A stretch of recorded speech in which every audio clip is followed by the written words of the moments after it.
Look, if you're investing in real estate, you obviously want the best deal possible. But what does that mean? How much did you pay? What about the area? What about the renovations? There's a lot to think about when you're looking for a real estate deal. But in this video, I'm gonna break down what a good deal actually is and how to find one after buying over 150 residential properties. Stay tuned. So if you want to get the best deals, you need to know your local market and know what everything is selling for. So for example, when I'm investing in a particular area that we're flipping in, I already know exactly how much this property is going to cost if it's in this street, in this neighborhood, or if it's all the way across town in this neighborhood, how much it's going to cost for the renovations in order to make it look like the way I need it to look like, and what it will be worth. After that, I know what the property is going to rent for already in my head. If I know this is going to be a rental property, I already know, give or take, pretty much all of these numbers before I even have to contact a realtor, which is really the point you want to get to, is knowing your market like the back of your hand so you don't have to contact a realtor for all of your data. It's already up here. So this really comes down to being a specialized expert, which is what I've been talking about on this channel ever since 2012, is knowing your market better than everybody else, even the realtors. This is what it takes in order to become a successful real estate investor, rather than just a real estate investor who's buying over here, they're buying 3 hours over there, they're buying 10 hours over here, just chasing deals, trying to get the best deal, but they're not really becoming an expert, and eventually they're gonna make some very, very costly mistakes. So what just happened with the past couple of years with interest rates and the boom and the bust cycle, you know, a lot of those investors that were just buying over here, buying over there, chasing the deals, I know a lot of them personally, and they're getting absolutely smacked with what's going on right now in the market.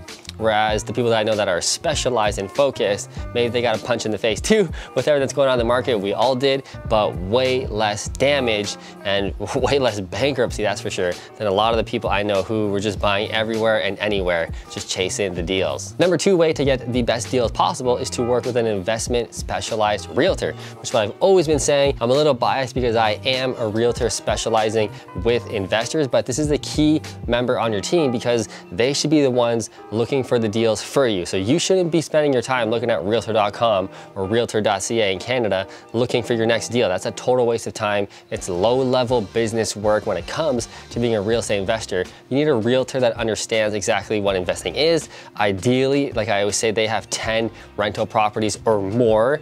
So that's the type of caliber of realtor you're looking at, because if they're a rock star, and for me, people who have 10 rental properties or more, that's rock star territory. That means they're kicking ass. So if they have that many properties or more, they understand the game. They know exactly what you're feeling and what you're after, so they can help you find that exact deal, but also because they have all the contacts you will likely need, because they're an investor as well. They're gonna have the mortgage broker, the contractors, the lawyer, the insurance people. They're gonna have pretty much the whole team for you in that specialized area. So it's super important to find an investment realtor. Don't just go with any Joe Blow realtor or your cousin Sally's recommendation.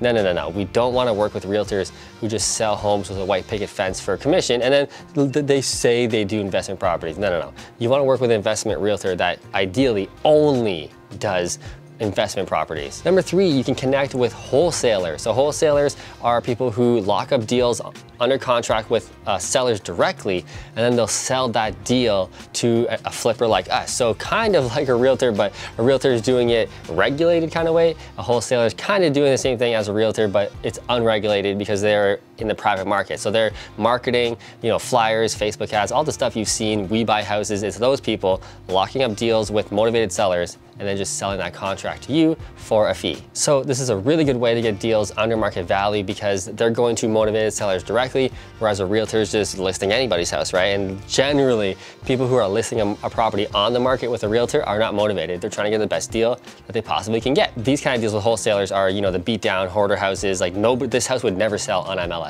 That's the type of houses that if you want a fixer-upper, those are the deals that you really want to get because they're just so much freaking under market value. So you can find wholesalers usually from other investor groups, so any group on Facebook or online groups like Bigger Pockets, any website like that will have access to wholesalers, or just meeting up with your local real estate investors at groups and then asking them, hey, do you know any wholesalers in the area? Who are you using to buy deals? To get on a wholesaler list, trust me, it's very easy. As soon as you type anything in a real estate investing group online for a wholesaler in your city, I guarantee you'll get inundated with people that you can sign up on their list and then get access to some pretty sweet deals, hopefully. Now, kind of going off of the last one, the next thing you can do is join social media groups. So like I said, you can join those Facebook groups online, ask who's buying these deals, what are other investors in the area that you can connect with, possibly partner with. And this is a really great way to grow your real estate investing business as well, because there's a ton of people out there that you have no idea that they're even there, that they're investors in your local area.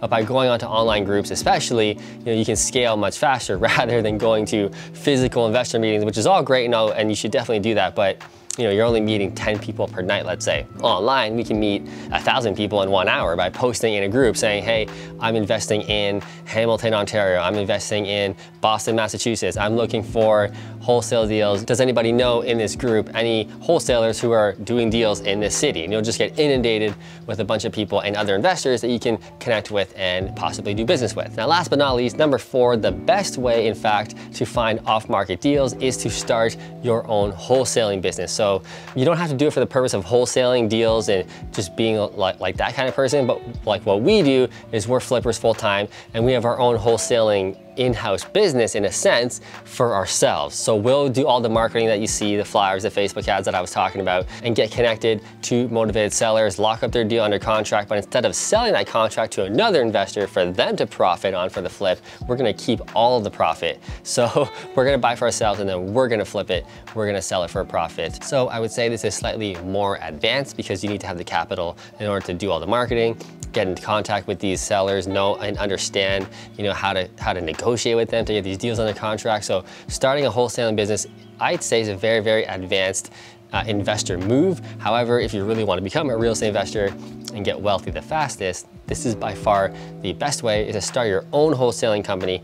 And whether you wholesale them out for profits or keep it in-house for you is up to you. But I find keeping the majority of them anyway for me, and then we flip them, or maybe we'll buy them with our partners long-term, whatever, but we're gonna keep those deals and all of those profits. So anyway, guys, that's the video. I hope you enjoyed it. I hope you learned a bunch of stuff. If you did, smash the like button, also hit the subscribe button, and I'll see you in the next video.